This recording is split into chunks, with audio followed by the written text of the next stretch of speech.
All right, welcome in. It is the Daily Fix every day at this time, 12 Central Standard Time, right here on the Daily Fix. Happy New Year to you all. Hopefully, you all didn't get too wasted. Hell, actually, hopefully you did. Hopefully you had yourself a good time out there. And while you're having that good time, if you're joining us, man, we really appreciate you.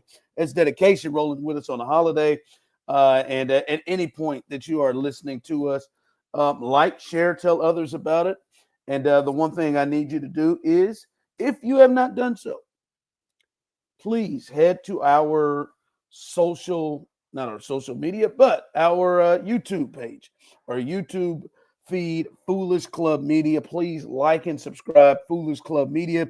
You get all the content you want, including this great show, The Daily Fix with me, Ron Hughley, and that guy in that small box right there. You see him as he is feeling spry and looking good. Steve Serta. Hello, Stephen. I don't know if I would say I look good right now, but I'm getting there. I'm limping through the day. Yeah, maybe you don't feel good, but you look good, baby. Got your specs on. We got glasses. The glasses show today, baby. Got your shades on, so it looks good though. So, but no, please like and subscribe, Foolish Club Media on YouTube. Please, we can get all this great content. Not going to keep you long as usual. One, I finally watched it. Chiefsaholic. I'll give you my thoughts on that coming up in just a bit. Damn you, Penn State. Damn you, Penn State. There is right now at this present moment, there is nobody, and maybe I need to leave that in 2024, but there is nothing right now in the last month that I sports hate more than the Penn State Nittany Lions. I'll give you that coming up. But before we get there, let me get my 2 minutes, Steve. As you can see right there, that beautiful young man, Travis Kelce, the man on top of the world right now. And listen, I'm going to tell you, Steve. Yep, I'm going to admit it. I'm getting suckered in, baby. I've allowed myself to believe, based off that last game, I have allowed myself to believe, yep, we got a little playoff Kelce. We got a little playoff Travis Kelce. I have wondered.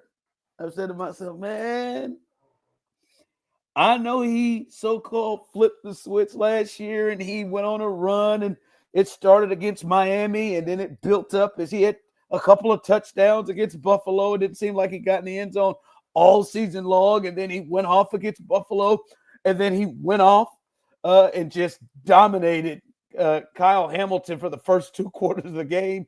He's talking trash. He's giving it to Justin Tucker before the game, and then he goes in the Super Bowl, and he is clearly the number one guy in the Super Bowl, including a huge 3rd and 7 to get them better in field goal range, and he catches the ball, Serta, and he, at his old ass with those legs, was moving at 20 miles an hour against the 49ers on that throw and catch to end the game. He went off after he tried to take out Andy Reid in the middle of that game. I'm willing to believe it. This last game, 8 for 84 and a touch. And for some reason, Serta, and listen, I'm not going to say, yeah, that's his first game. It ain't like he's had a lot of crazy ones. He had 5 for 30 the one before. He had 4 for 27 before that one. But in that game, Steve, I don't know about you, but as we talked about Spry, that's the best that Travis has looked and felt like he's moved in that game. That's the most separation that it feels like we've seen him have. We know that the Steelers know who he is. We know they keyed on him, but he's catching. There's run after the catch in a way we hadn't seen. He got to the end zone in a way we hadn't seen. Hell, I didn't think he could get up on that 15-yard penalty he got as an ode to Tony Gonzalez. I'm a believer. I do think when the playoffs starts, we're going to see a different Travis Kelce, because it felt like sort of the Travis Kelce we've been seeing is the, 4 for 30. He's got a couple of 2 for 20s. Like he's got a couple of MVSs in there, right? I know Carrington used to call MVS that Applebee's 2 for 20. He's got a couple of those in there. I do feel like we're going to see more of the 6, 7 catches, 70 yards, more of a weapon in the red zone. I am a believer in playoff Kelce. Yeah, and even if it's not as explosive as it always has been, you know that there's going to be massive moments in the playoffs where Mahomes finds Kelsey for a huge play at an impactful moment in the game. Like, and there hasn't been enough of that this season, but it's really as the offense is taking form these last few weeks where defenses have to account for everybody else. Now Kelsey's finally getting space again in a way that he wasn't early in the season. So I'm very confident that Travis Kelce is going to be wildly impactful in the playoffs. I mean, he had over 100 yards because he got another 15-20 on a 4th and 1, but they called a hold on Wanye Morris. Or Wanye Morris. I didn't put them together. Jawan Taylor.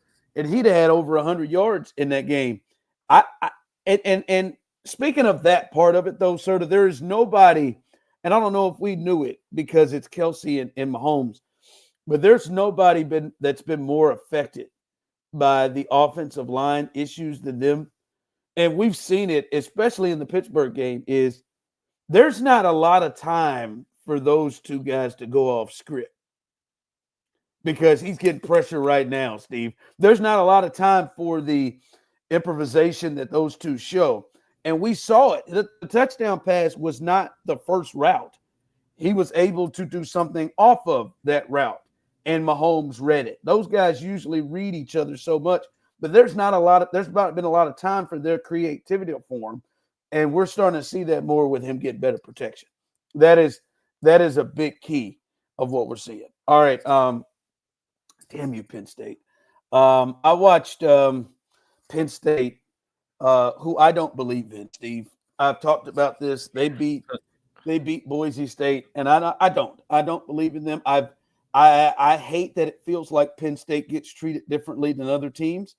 Like for years, K-State hasn't been treated as if they're on the same level of Texas and Oklahoma just because they're in the same conference as them. But I think Penn State is basically Kansas State.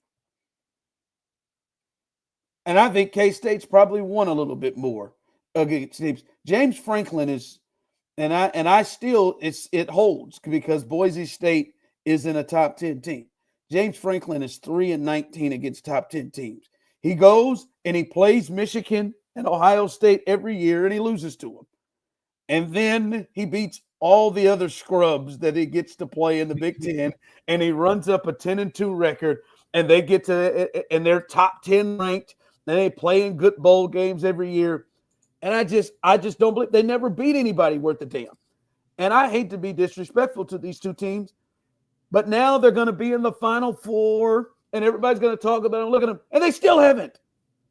They beat SMU at home, who is not this is a Mountain West like level team.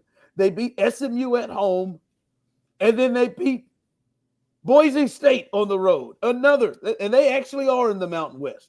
And they've got some good players, but they're not anywhere near on the level. I just don't believe in them. Now, I hope to God they don't make me have to shut myself up and they beat Notre Dame or Georgia. But I just don't believe in this. I've never seen it. They play and lose to Michigan and Ohio State every year, but yet they are in the top 10. And they never beat anybody. I just cannot stand how they're treated. Right? It's not Penn State, really. I just can't stand how they're treated. God, I hope they lose.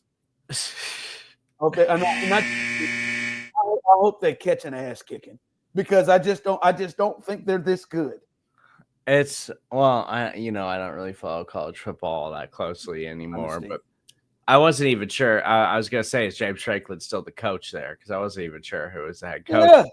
He's going to get a raise now, and it feels like James Franklin's one of those coaches every year that everybody talks about being better than he actually is for a guy that's never won anything meaningful. But also, I mean, what are they supposed to do? That's the bracket that they got. Like they're playing the teams that they play. Well, yeah, I just don't think I think they shouldn't have been the damn 6th seed. Okay. They did it again this year. They played Ohio State at home and they lost. They played Oregon in the Big Ten title game and they lost. And you know what? They've been ranked all year in the top 5, and they've lost to those two teams. Their best win going into these playoffs was against Illinois. Like, get out of here with this thing. I honest to God, I think K-State would have beat SMU and Boise. I think they would have. I think there are a lot of teams in these other conferences that would have. All right, I'll watch this Chiefsaholic thing, sort of. And I know you're hell-bent against it. We've talked. I can see it in your eyes. You're hell-bent against it. Wholeheartedly refuse. And I'm going to give my assessments. And by the way, Daily Fix family, Serta is going to find a way, and he's going to watch it. He's going to do it. Yep, maybe on the plane. No interest in that loser. Maybe he is a loser. And have zero interest in any way glorifying that nerd. Now, hold on. You're not glorifying it if you watch it, Steve. Now, that's what all of this is. We used to have standards for documentaries. No, we didn't. Yes, we did. No, you used to watch high standard documentaries. We didn't used to have. There's some Chiefsaholics that started even at the start of documentaries, Steve. Listen, I'm just going to say this. It's not glorifying if you watch it. There is some glorifying in it, and it is extremely weird. I'm going to tell you, there's some sadness to this story.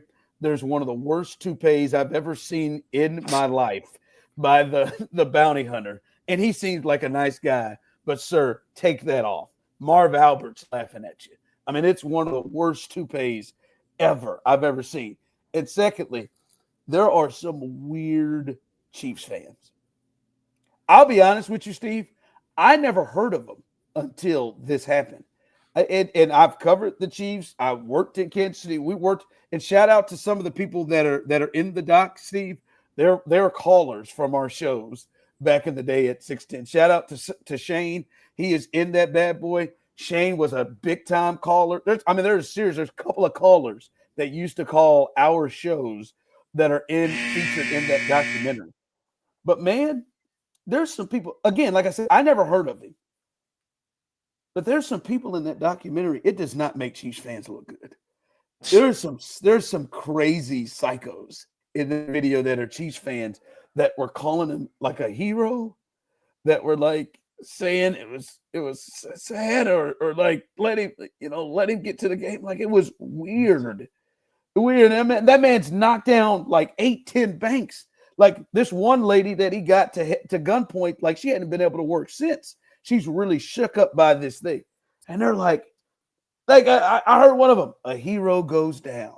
A hero goes down? The hell are you talking about? It did not make Chiefs fans look good. It was weird by some of those people's reactions. Yeah.